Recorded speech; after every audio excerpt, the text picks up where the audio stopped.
Blessings, everyone, and welcome back to our overview of Demetra George's book, Ancient Astrology. We're on Vol.2. This is a companion to our larger study group where we go over the chapters and help each other dive deep, give inspiration, go over the concepts, make sure we understand them. We also talk about like how she quotes the ancient authors and sometimes go into what the ancient authors are saying or some of the source texts that she uses. I'm gratefully joined again today by Matt Nolan from the Astrologer's Encyclopedia, Hello. who also is a host of the study group as well. So we are starting the ending phases now of the book, and we've been going through the Masters of the Nativity, which we are going to produce another video shortly, in a week or two, where we're going to give an overview of the Masters of the Nativity, kind of what we learned so far, and bring them together and wrap up in that way. But today we are coming to talk to you about chapter 94, the Lord of the Nativity, or the Kurios. And I just want to mention off the top, Demetra gives a lecture on this, and it's pretty affordable. I think it's like $15 or $30. I think it's through Astrology University, although you might be able to get it on her site. I can't quite remember. But she does go over this. But in that lecture, I remember her pointing us and redirecting us to the book quite a bit on kind of the fundamentals. But if you want to hear her give a treatment, maybe better than what we can do, you can always listen to that as like a supplement or a guide as you're going through the book. So the curios, again, another elusive but grand and important technique that we're supposed to, know is like the most important thing ever, but we don't exactly know how to do it. And essentially, there's only one author that like highly elucidates this technique. And in the later tradition, this becomes even more wild. And also, I think like in the later part of the Hellenistic era into the Arabic tradition, a lot more gets done with it actually, because there's people that want to figure it out. So they give a little bit more formulas, maybe even different names for it. But for today, we're going to try to stick to what Demetra says in the book, and then try to give our best of a general overview of what the idea of the curios is in general. And then Matt was gracious enough to put together another slideshow for us and an example chart. So we will do our best to kind of narrate through this.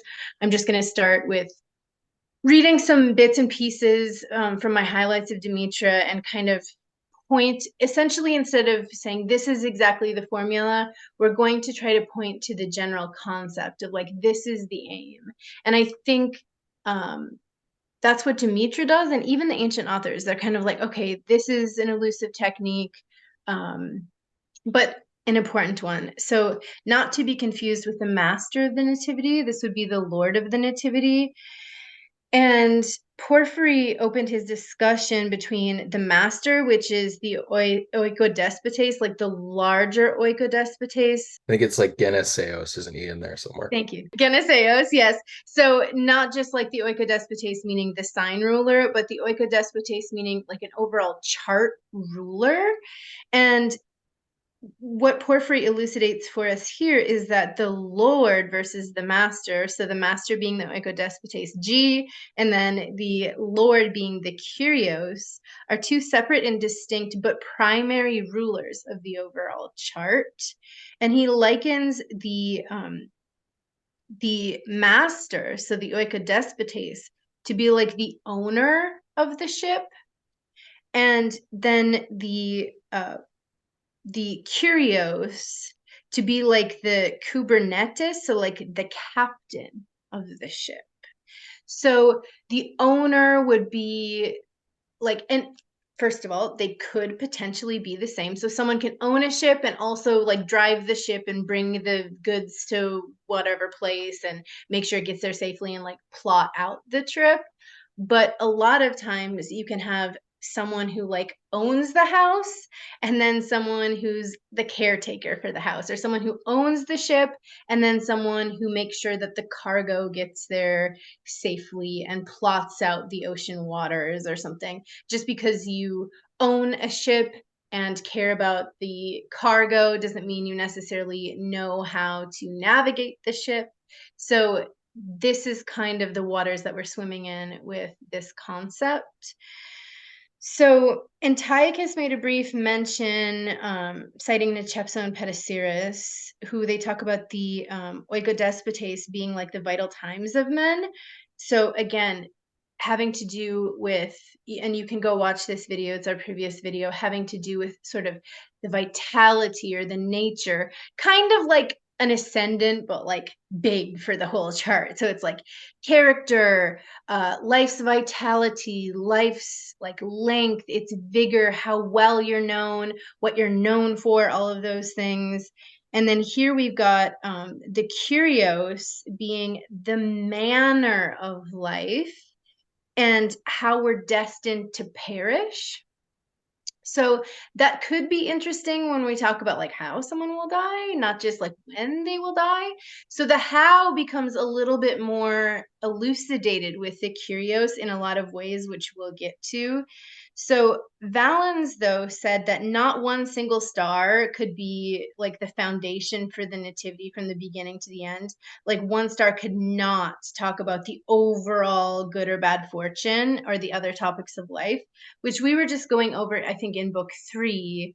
So Valens has a little bit of a nuanced approach with how there could be different types of beginnings and endings, and like how he kind of like put down that it could be just like one overall star that had like this major say. He was like, no, astrology is more nuanced than that, and you have to look all over and at different things for different answers, which, makes sense.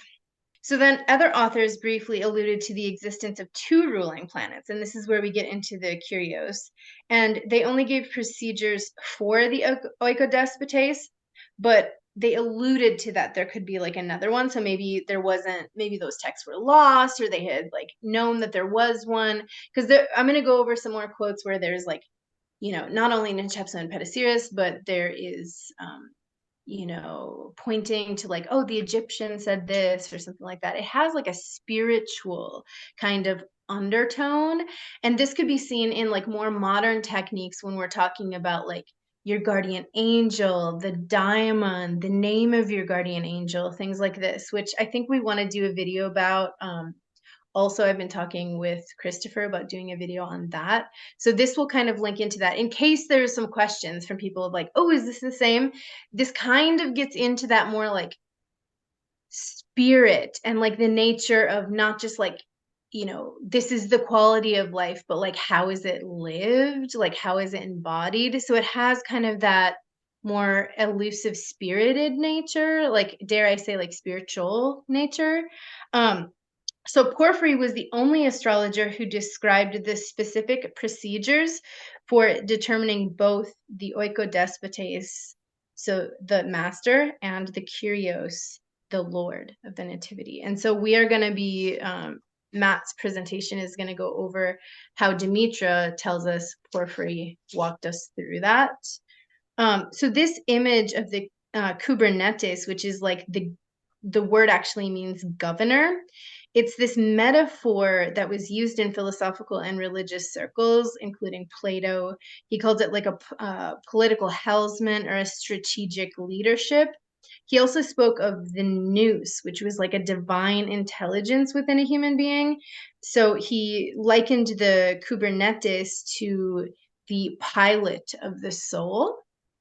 So again, we're getting that kind of like spirited, I almost think like lot of spirit or something, kind of infused, not just with like this, almost like a little more of a spark of like that had to do with like, yeah, like I don't want to say incarnation, but with some kind of like a soul there with that's coming into being. So again, Porphyry, the foremost astrologer on this, talks in his political treatise, his letter to Nebo, that it may be possible, albeit exceedingly difficult, to ascertain the personal daemon by means of the planetary lord of the Nativity. And the Iamblichus is mentioned here in this chapter, talking about like divine ritual as theurgy, and then Porphyry again says the Lord of the Nativity was established, or he wanted to establish an astrological procedure that could determine the personal daemon and the kybernetis of the soul. And he talks about it as a planetary divinity that could serve as a focus of a religious contemplation for the purpose of divine guidance and spiritual liberation. So again, you see that kind of like guardian angel, or kind of like, okay, this is the life, like this is how long it's going to last, like this is the shipments that have to go in, but almost like a spiritual contemplation of like a liberation of a soul that sits next to that, or something that we can use as a divine spirited way to sort of liberate ourselves from this fated fate and fortune concept. So in Plato's myth of the daimon was the semi-divine spirit that accompanied each soul during the journey to Earth. And it was here to ensure that the life that was chosen by the soul was lived as it was decreed and fulfilled its purpose. And Porphyry reflected upon the fact that the Egyptian mysteries stated that they believed that the star binds everything to the bonds of necessity. And this is that fate and allotment concept that also Schmidt gives a lecture on. But this is kind of that fated decree that the Egyptian, that comes from like that deep-rooted Egyptian milieu. And they said that if one can discover their personal daimon or their guardian spirit, that there is a possibility of being liberated from your fate. So again, this contemplation of the fate of the soul and the liberation of the soul, even among your sort of fated journeys on your ship. It's like, okay, this is the way the ship is going, but meanwhile, I can take this attitude, or I can liberate my soul all the while, kind of a situation. So the meaning behind the word curios is like a superiority or an authority. And I think that this is given a management that has more to do with the liberation of the soul by fulfilling its intent with incarnation. So again, a little bit more like spirit filled. Do we want to say more? Should I go on? So I think just as you're talking, maybe another useful sort of metaphor is that I think of this almost as like how we can think of the domicile lord and the bound lord, where we have the domicile lord, which is also called the oikodespotes, which is sort of setting the scene. It's saying these are sort of the permissible actions and images and themes. And then you have, and like let's say it's Mars is the domicile lord or the oikodespotes. And if we're seeing the ship as like a Martian ship, maybe it's carrying a shipment of weapons. And then we can have the bound ruler being like Venus or Mercury, or same thing like this Lord of the Nativity being a different planet. We can see the shipment of weapons being steered in a certain way, where Mercury might be having all these really clever ways of like cutting the sails to, get there in the quickest amount of time with the least amount of energy and make the most money, right? Where Venus might be doing it in a ship that is disguised as a shipment of perfumes and jewels, right? So that it's like, we don't know that it's a weapons ship. So it's like the one planet, which would be the master of the nativity, the oikodespotes, is sort of setting the scene, saying these are the branching pathways. This is sort of the tone of the life. This is how vigorous it will be. And then the master of the nativity, or like the bound lord, we would say is like the manner that that is carried out, or the conditions for success is like a way that I often think of bound lord. Yeah. And I feel like on some level this can be felt, and maybe I'm just like disillusioning myself, but I do, you know, sort of, I'm an animist and I'm a meditator and I'm a yogi and all these things. And it's like you can feel the bound to circumstance part of your life, right? Like you can feel like, okay, this is the way the ship is going, this is the path, there's sort of no way out or whatever. But then also, like, I can feel something else happening within me. So let's say you're bound to a life of poverty or you're bound to a life of struggle, but in your soul, you don't have to be bound to that thing. In your soul, you can still become liberated through a sense of ideas of beauty or truth. Like, let's say your life is bound to Saturn, but there's Venus in there saying that there's like truth and beauty within that, or there's Mercury in there saying like, oh, we have all these other resources that don't have to do with materiality, that aren't as fixed when I'm living in my inner world.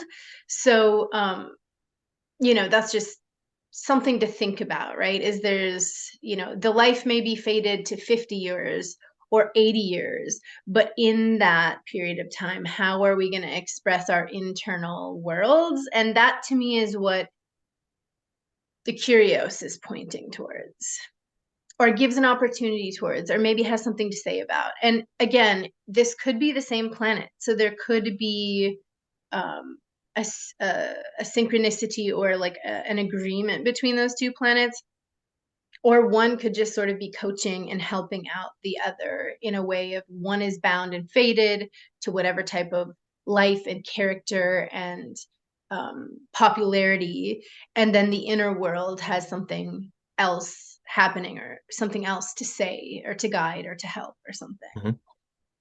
Mhm. I just wanted to mention one more time that the Curios went underground for a while into like this Hermetic, Gnostic, or Neoplatonic like spiritual philosophies. And then it was transmitted to the Sabians of Haran. And I want to mention this because in the Christopher Warnock video, we talked a lot about that. And I just wanted to bring that up here is, again, it went into this mystical side and was kind of kept again by the Sabians. And we know how important they were as like a standalone community that held to and were allowed to hold to Hermes Trismegistus being their prophet. And they were actually like Hermetic spiritualists that really carried the tradition. So them being mentioned here, I thought was really cool. She calls it a Hermetic outpost in northern Mesopotamia where mystic brotherhoods carried on through tradition, and again into the Picatrix and into the Arabic tradition and stuff. So I just wanted to shout out to the Sabians of Haran before, for helping us keep this sort of like mystical foundation that's attributed ultimately to Hermes, and is a deep part of our astrological tradition. So okay, the procedures. So we've got the concept, but now we've got the procedures. And I think probably now we could put Yeah, up I can the pull up slideshow. the slideshow. Yeah. So the requirements for determining the curios were more stringent and numerous than for the oikodespotes, if you can imagine that. We are kind of, if we thought it was stringent and confusing before between all of the authors, we have more to consider this time because there's kind of a global aspect that I just want to highlight to this. Although these are all kind of global for the chart, she talks a lot about sympathy, how if all other things being equal and you sort of maybe can't tell or everything's either jacked or you have a couple really good candidates, she talks about favor the one that has the more sympathy in the chart. So here we're really, this is why it might be an advanced technique for an astrologer, because we are the ones making this judgment. There's not a formula that just says do A, B, and C. We have to use all of our astrological skills thus, that we've learned thus far to sort of weigh and judge and look on a whole what we feel would be most sympathetic and overall speaking to the chart. So we're weighing absolutely so many things.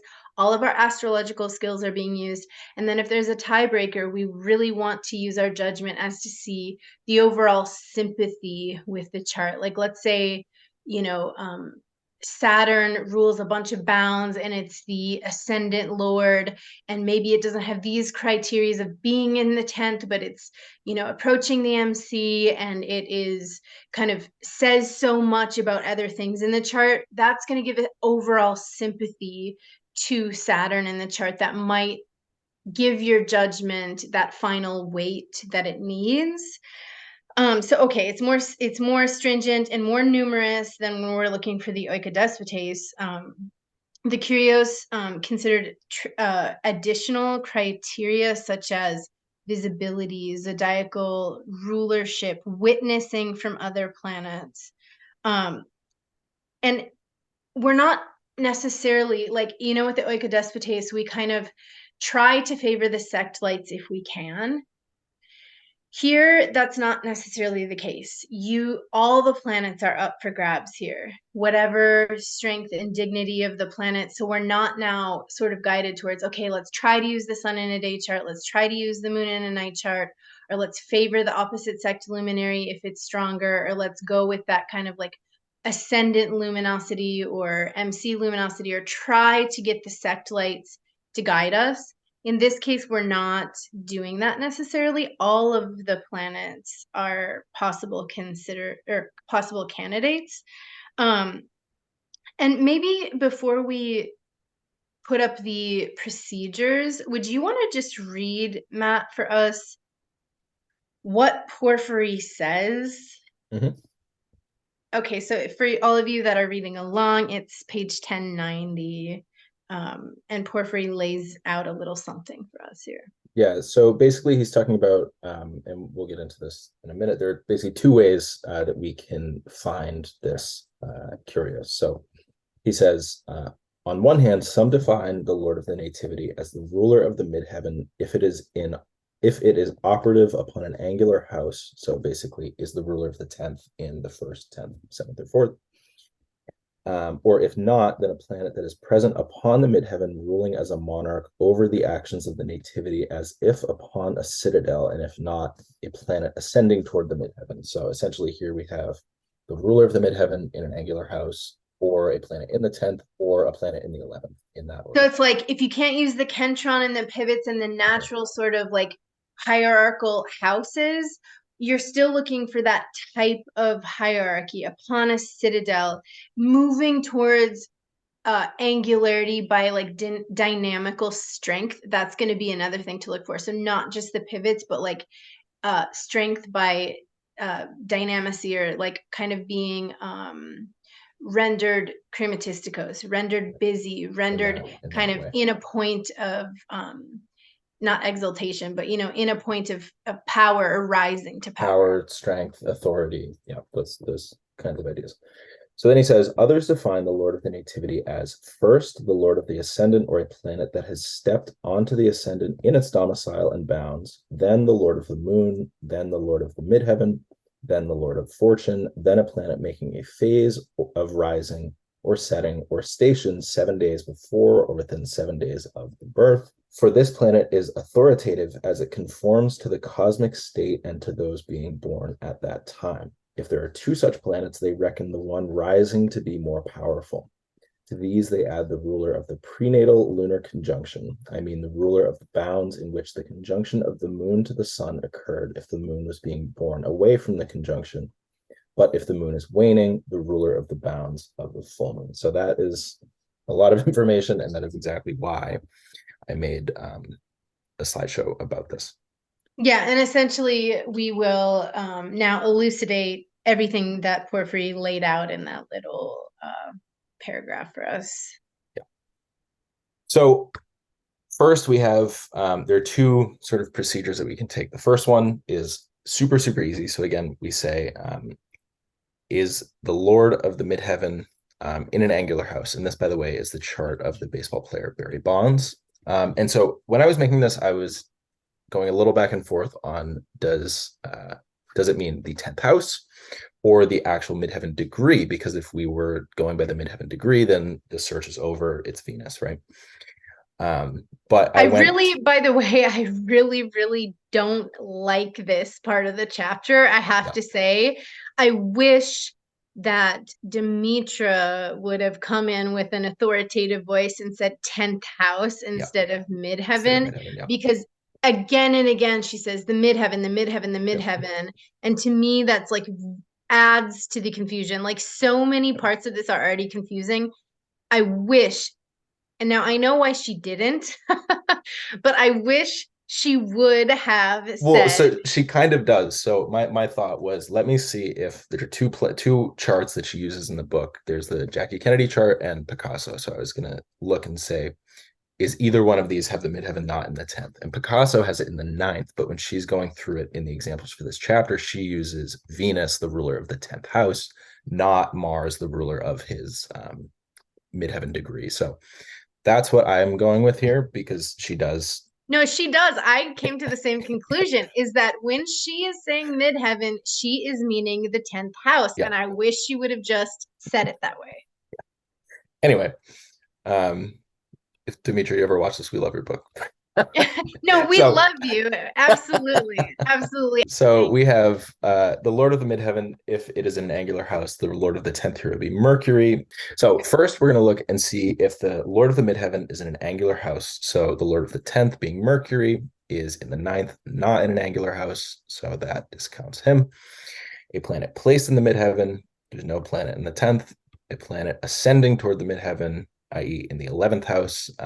And maybe we could also extend this to like if the midheaven degree is in the ninth, like let's say it was right there and Mercury's approaching it, we could maybe consider that. But again, if Demetra is meaning the midheaven to be 10th house, then a planet approaching the midheaven would be in the 11th. And so we see here that there is no planet in any of those places. So now we can move on to method 2. So for method 2, we have 7 candidates. We have, and I believe it's in this order you want to kind of proceed, and we'll get to why in a second. I think so too, just because also not only does Demetra lay them out in this way, but when we read the Porphyry paragraph, he goes, then this, Yep. Yep. then this. So I think there is an order to procedure here. So yeah, this is the order that Porphyry gives it in that paragraph that we were just looking at. Demetra also has it in a little nice table in this chapter. So we go first to the Lord of the Ascendant, then a planet in the domicile of the Ascendant and in the same bounds as the Ascendant degree. So a less sort of wordy way of saying that is a planet in the first and in the same bounds as the Ascendant degree. Third, you go to the Lord of the Moon, then the Lord of the Midheaven, which again is the Lord of the 10th. Then the Lord of the Lot of Fortune, then a planet making a heliacal rise, set, or station within 7 days before or after the birth. So what we mean by this is if a planet is either coming out from 15 degrees of the sun, heliacal rising, or moving into the range of 15 degrees of the sun, that would be a heliacal setting, or a planet that is stationary direct within 7 days before or after the birth, with emphasis given to if there are multiple planets that fit that criteria, the planet that is making a heliacal rising is the one that we want to consider most for this condition. Mm-hmm. And then finally, the bound lord of the prenatal lunation. So for the prenatal lunation, it is like in this case, we have Barry Bonds was born just after a full moon. So the prenatal lunation is going to be that full moon at like 1 or 2 degrees Aquarius. If you were born when the moon is waxing, then you would just go back to the nearest new moon and use that. So the criteria that we're looking at here are the first criteria is this greatest sympathy idea. So we have the planet that is sort of most like aligned with the chart, like Elsa was saying, a planet with a lot of like things to say about the nativity. So like, let's say you have a lot of planets in the bounds or signs of one singular planet, then we would give that planet sort of emphasis, right? And this is an example. These first 2 conditions are kind of both, but this is an example of maybe the like spirit infused nature, as Elsa was saying, of this technique. This is not so much like a math problem as the oikodespotes was. It's a little bit more like, okay, we can kind of put the planets in this order, but if there's like kind of a tie, or if there are 2 that are kind of similarly prominent, does one sort of just have that quality of sympathy with the nativity? And that's a little bit more like astrologer's personal judgment. Mhm. Um, so number two is placed in front. And so Demetra says that this is either in the sense of it being very powerful, so something like in its own sign, in its own exaltation, bounds, in a good house, all these things. But we might also take this in the sense of, is it placed in front in the order of candidates? So going back here, we would prefer to have the Lord of the Ascendant be the Kurios rather than the Lord of the Lot of Fortune. And that was per Schmidt. So three is we want planets that are Eastern. So again, either in the sense of it being in the east half of the chart, so from essentially the third through the 10th houses. Or Barring probably this is I just have a note on this. Most Eastern, absolutely, but also considering probably not the 12th unless the MC yeah, is there. right. We want Probably angular not and cadent Eastern. Yeah, third if you have yeah, another choice, right. that kind of a Yeah, thing. But I would say ascendant 11th and yeah. 10th. And like maybe the second, like Yeah, if it's maybe because it's rising, yeah, succeeding. Yeah. if you have to. Yeah. Um, and so we can have it be in the eastern half of the chart or east relative to the sun. So a morning star, so a planet that is rising before the sun. And so these notions of planets being eastern is related to their rising and being given strength, right? And like activity, right? So these planets are sort of moving up, they're becoming stronger and stronger, more authoritative.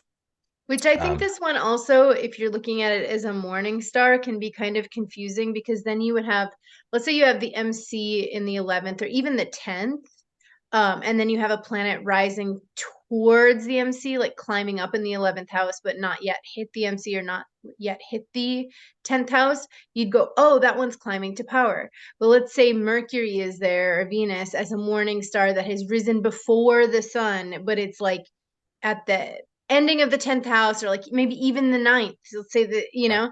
and then you're like, oh my gosh, but that's like a perfectly risen planet that rises placed in front of the Mhm. others and just rose and it has all this prominence. So that gives another difficulty, not gonna Yeah, lie. yeah. So, and this is like, if you've studied any of this ancient astrology stuff, you know by now that most of these things will be like, oh yeah, they could have meant this or this or this or this or this, and it kind of drives you crazy. But so this more Eastern is either, again, in the sense of being Eastern in the chart or East relative to the sun, and both of those having that connotation of increasing power and strength. Mhm. Fourth is in its own familiar places. So does it have some kind of zodiacal rulership by sign, exaltation bound, triplicity? I guess you could use face. She doesn't specifically mention that, so I left it out here. And the more typo, more modes of rulership, the better. Number five is the greatest strength in relation to the figure of the nativity. So this is just a flowery way of saying, is it angular, right? Does it have this sort of accidental strength? And then six is the testimony of other stars. So ideally here we're looking for positive aspects from benefics and aversions from malefics, or if we don't have that, then like a sextile from a malefic, right? Something that is not going to cause too much harm. So with that in mind, we're going to go through each of the candidates in this chart, which again is the chart of Barry Bonds. So starting with the Lord of the Ascendant, and maybe I should mention here, he doesn't have all of these candidates. So everybody's going to have a Lord of the Ascendant, Lord of the Moon, Lord of the Midheaven, Lord of Fortune, and Bound Lord of the Prenatal Lunation. Very few people are going to have this second one.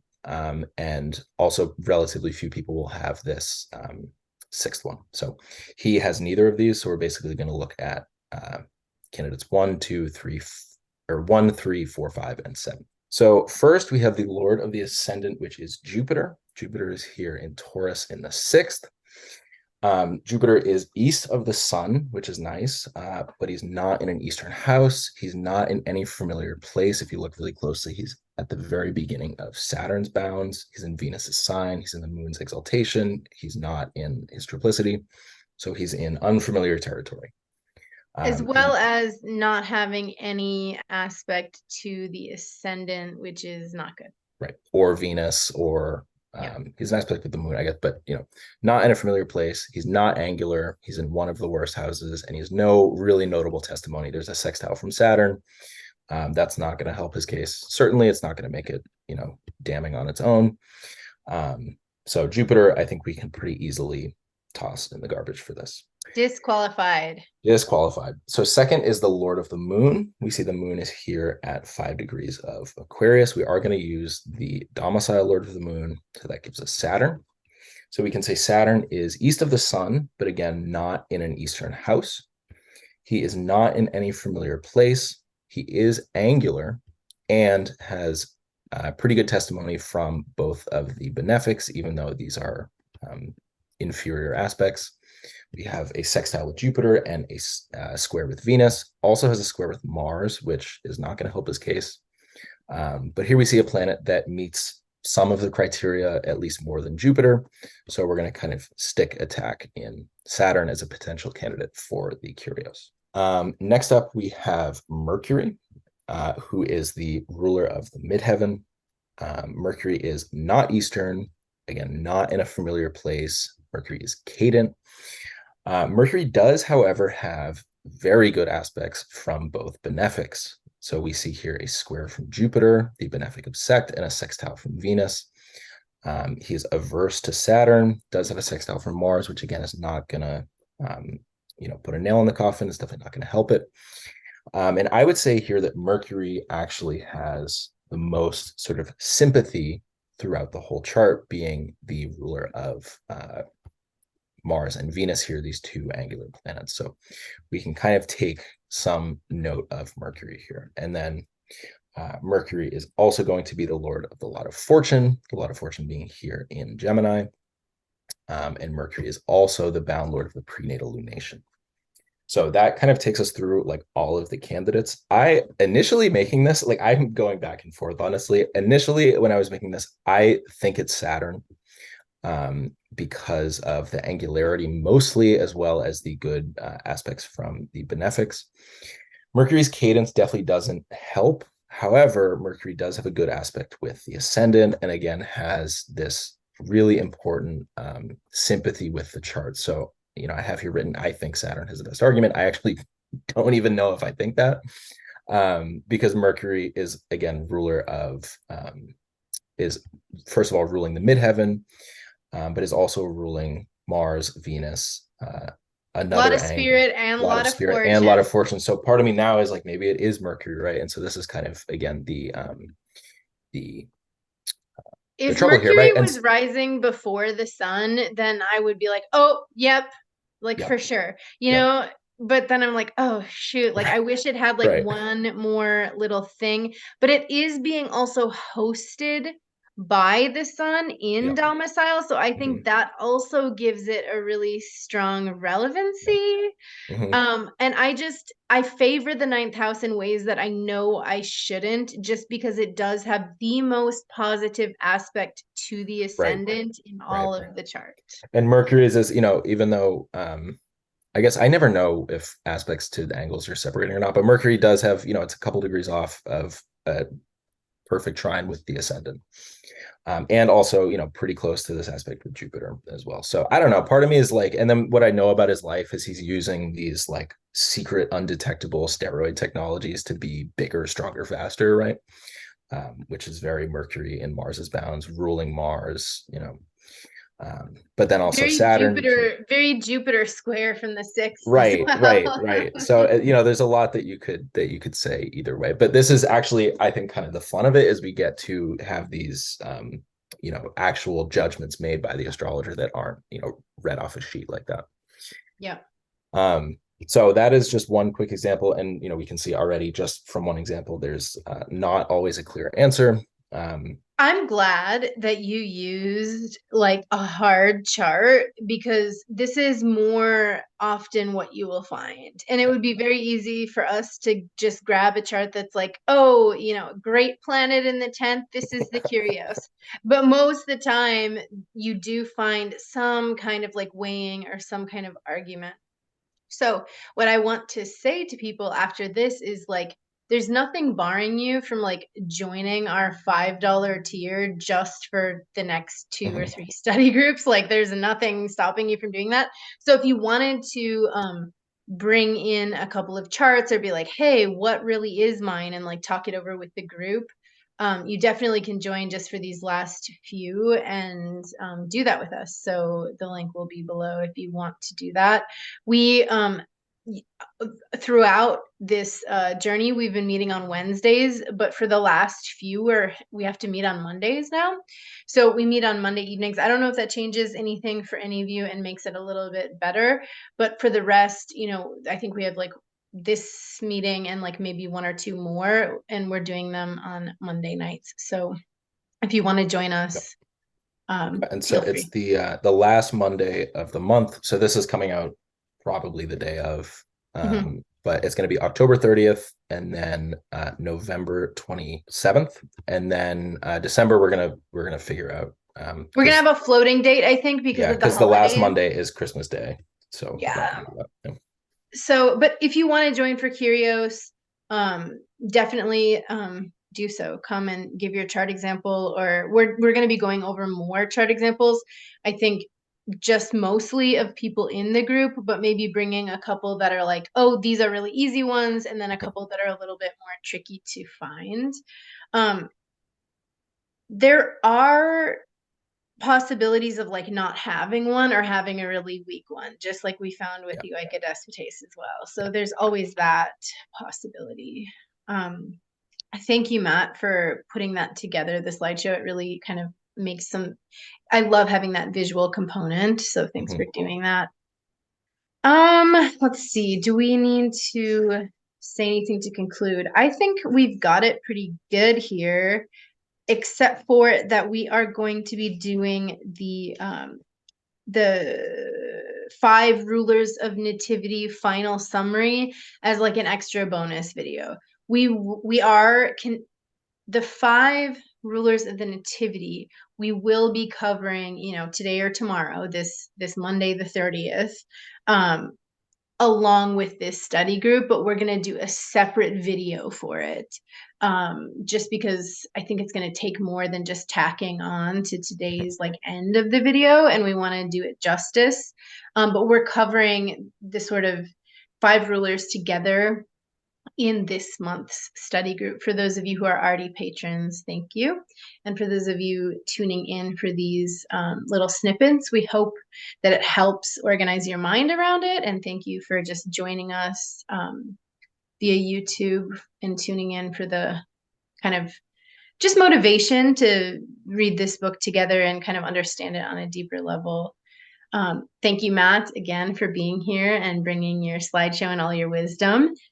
And until next time, the next videos are going to be the length of life technique. So wish If us you're luck. looking for like easy techniques, this is probably not like Yeah, clear yeah. cut techniques is probably not the place. Yeah, exactly. But this is what it comes down to. Some of Yeah. these more, they're very ancient techniques. We don't have a lot of scholarship on them.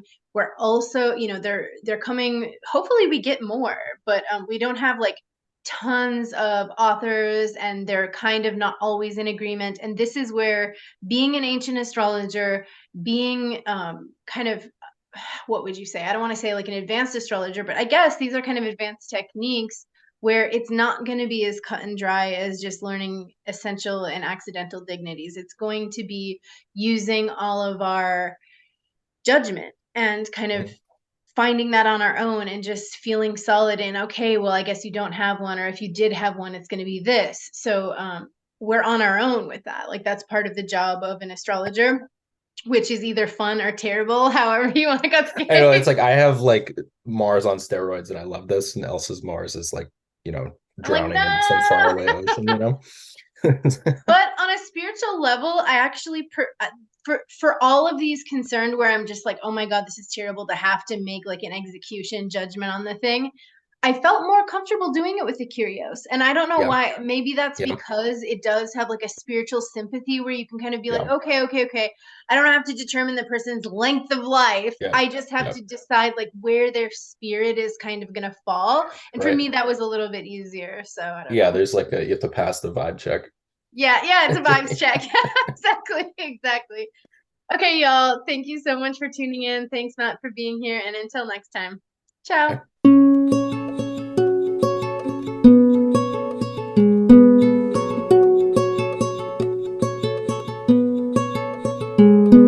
Taia matau kako bersama yo kena soba da soba kena tahi bang nakau di ma kena soba